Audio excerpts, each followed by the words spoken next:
Hi friends, you must have heard about law of attraction or manifestation. You must have read many books. But do you know more than 90% of people fail in manifesting what they want? So it's not the law which fails, it is the person who is failing to manifest, right? Because many people have read books, right? There are hundreds of books written, including one by me, right? On law of attraction. So there is no problem with the law, right? It's not the law which doesn't work for everyone. So law works for everyone. Like we have law of gravitation. So law of attraction also is a universal law which works 24 bar 7 bar 365 days for everybody equally. So if somebody is able to use the same law and manifest what they want in their life, that means they know how to manifest. If somebody is not able to do it, that means they don't know how to manifest.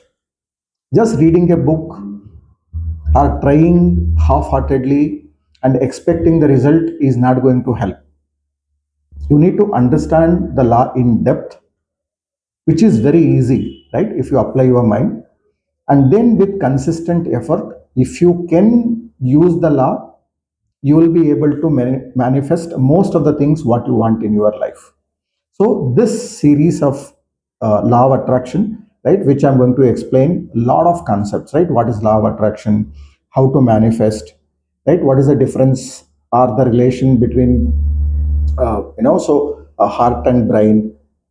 So how both, work together to manifest all that, we want in our life. How elevating our own emotional energies or vibrations, right? Like peace, love, gratitude will help us actually kind of fast forward the manifestation process in our life. So what is the relation between our subconscious mind and the universe? So all these things I'm going to explain in this series of law of attraction. Let me start by saying this quote: whether you like it or not, all the time you are manifesting something or the other into your life. I repeat, whether you like it or not, all the time you are manifesting something into your life. That means all the time, even when you sleep, you are attracting something or the other into your life. Do you know why? Because the manifestation process happens, okay, between the subconscious mind and the universe. It's a subconscious mind which is responsible for attracting all that we want or we don't want in our life. So, in essence, whatever is happening in our life is a direct consequence of what is there in our subconscious mind. So, like in corporate world, we use the phrase garbage in, garbage out. So, if your subconscious mind is filled with lot of negative information, it can be related to your past, or as a person you are always thinking negative about yourself, about life, about other people, then you are bound to attract more negative people and negative events into your life. So many people, when bad things happen in their life, generally the attitude or the habit is to blame others, the blame the situation, sometimes even blaming the god for writing such bad fortunes.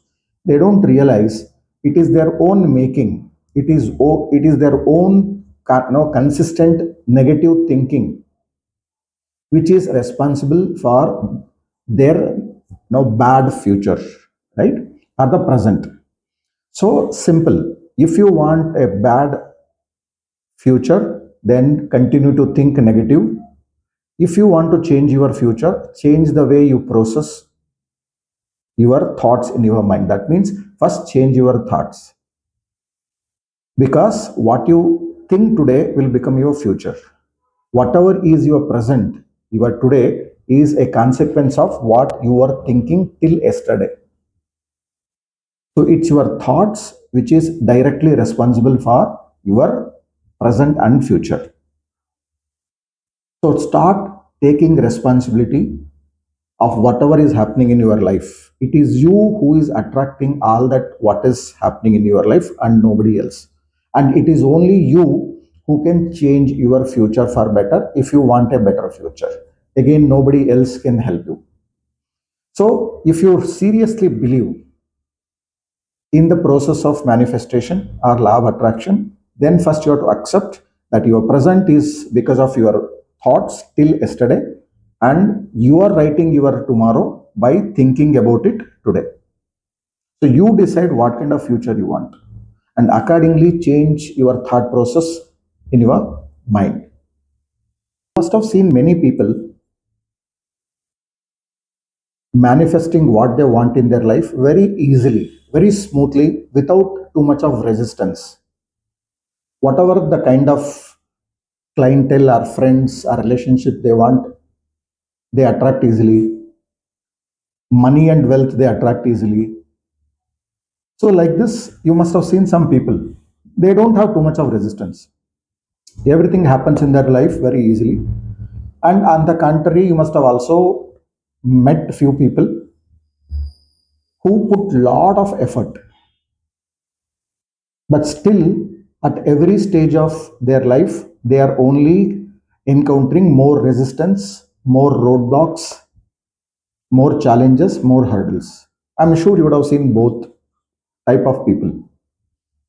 Now you can attribute it to multiple aspects. Somebody may say it is because of karma, past karma. Somebody may say because of kundali and name, numerology, vastu, etc. Yes, as somebody who is an occultist, who is a practicing numerologist and vastu consultant, yes, I do agree they all have a role to play.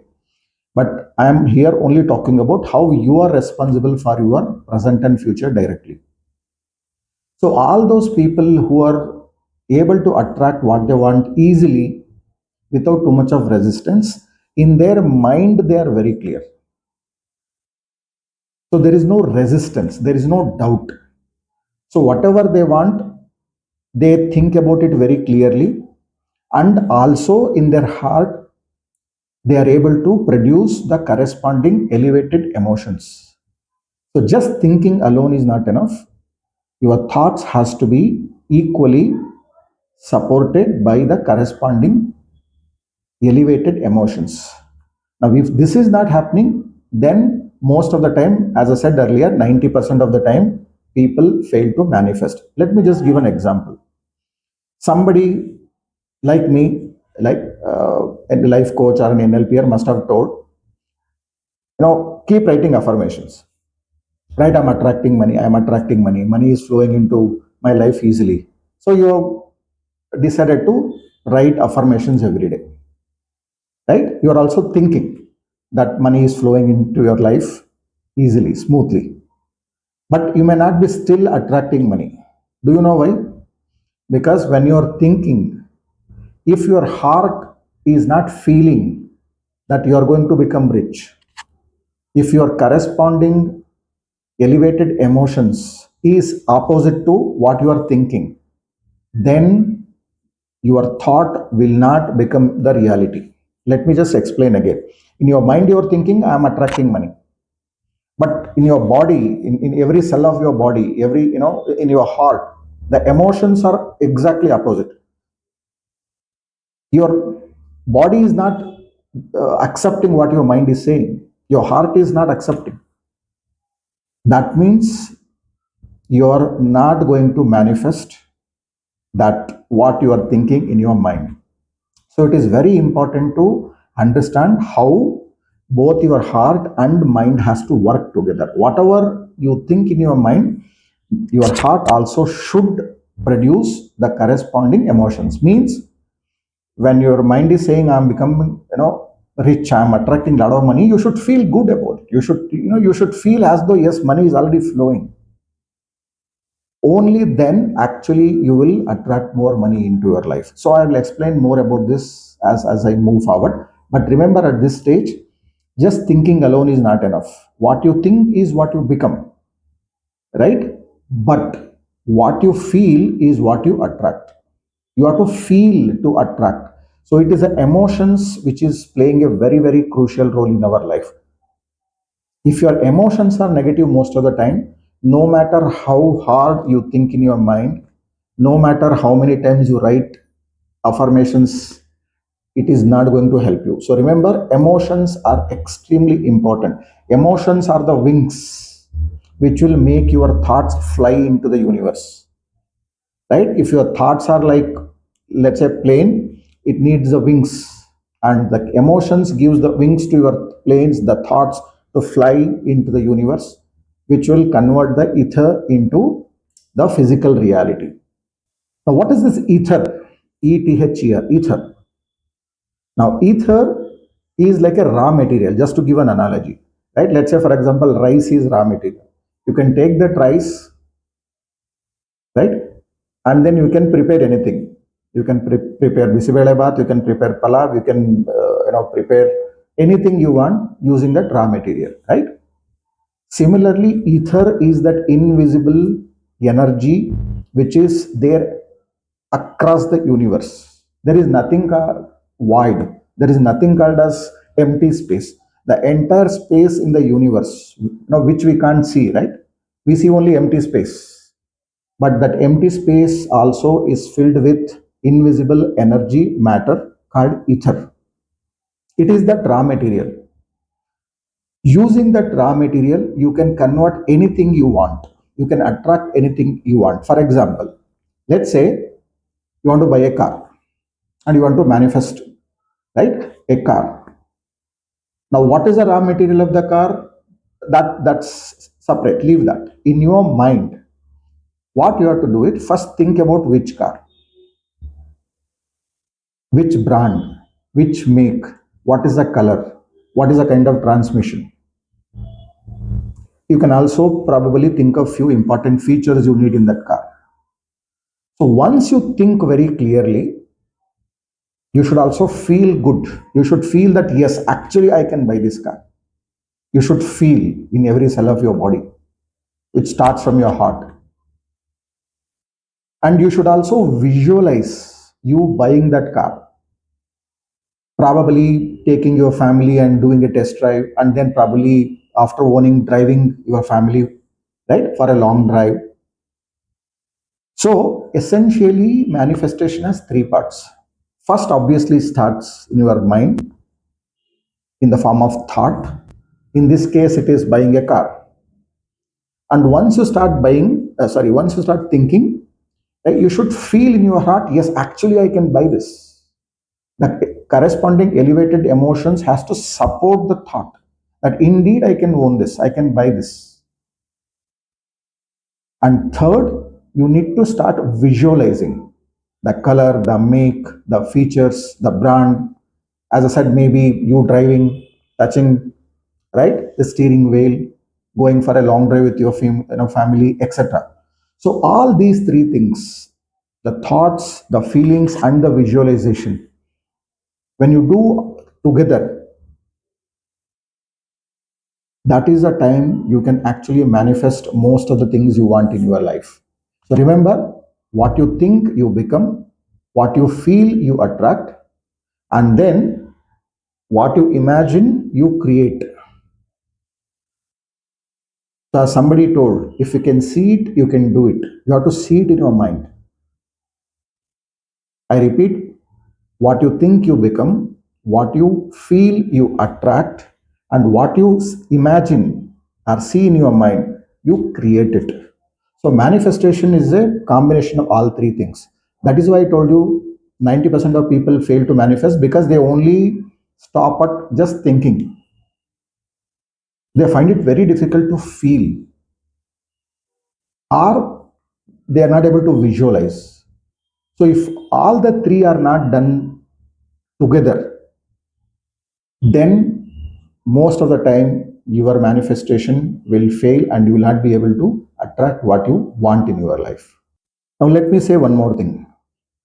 Many people attract what they don't want in their life by not knowing about the law of attraction.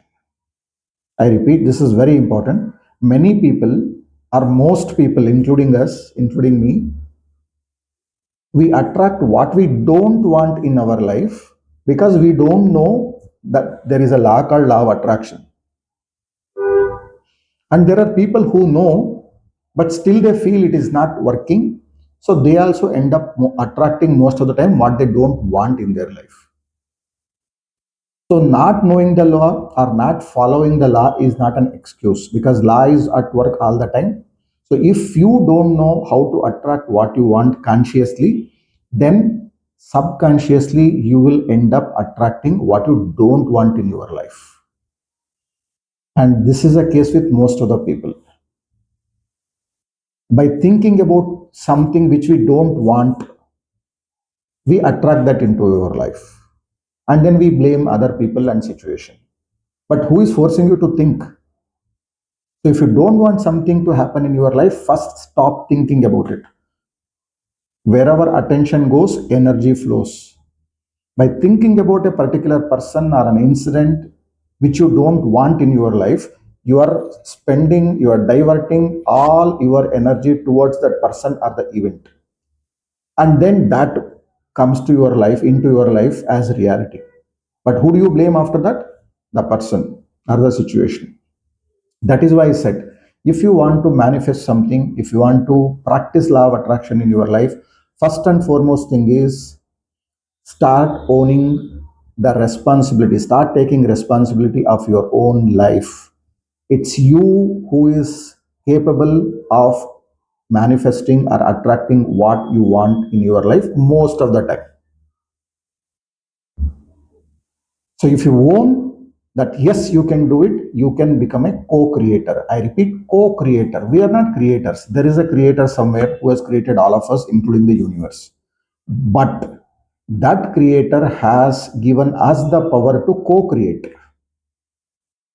Think about it. The creator has created earth and then he has created all of us. But we have created a lot of things, right? Today, we have created some of the best automobiles, bullet trains, space shuttles. So we can create, we can co-create. We produce children, we co-create. We can create some of the best things around the world. So we have the power to create or co-create. But if you know how to master the law of attraction, then you can create only those things which you want in your life, rather than just creating everything subconsciously which you don't want in your life. That is why understanding the law of attraction and then mastering the law by consistent practice will help you to take control of your life. It's like driving. Initially, it will be difficult, but with consistent practice, you can drive with your one eye or literally, eyes closed, even in busy traffic after some time, right? So it is something very similar. Initially, you will find it little difficult because, as I said, it's easy to think, but your heart has to produce corresponding elevated emotions. It will take some time for you to practice. Then you also need to practice the visualization as though it is happening in the current situation, in present. With consistent practice, you will be able to master the law of attraction, and then you can master your life and have most of the things you want in your life. I'll end this part of the video or this session with one important example or concept.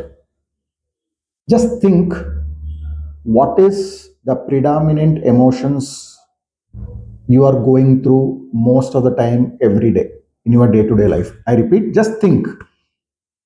Take a 30 seconds pause and then maybe take a piece of paper and write down what are the predominant emotions every day you go through. When I say predominant emotions, is it love, peace, gratitude, or is it frustration, anger, anxiety, cribbing, complaints? So there is one set of positive emotions, applying our mind, reasoning, peace of mind, love, gratitude. And on the other hand, we have people who always complain, crib, judge others, don't show any, empathy on others, right? Apathetic towards others. So they are always kind of engulfed in their, past. They're always feeling, most of the time sorrow or grief.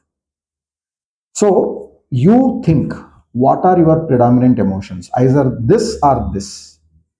And you will be very surprising and shocking to know whatever is your present life is because of these thoughts. So many clients who come to me for numerology or vastu or some other purposes. So when I ask this question, they are not able to, accept. So I ask them to just do this exercise. So when they realize, yes, I am thinking most of the time negative. Most of the time I am in grief.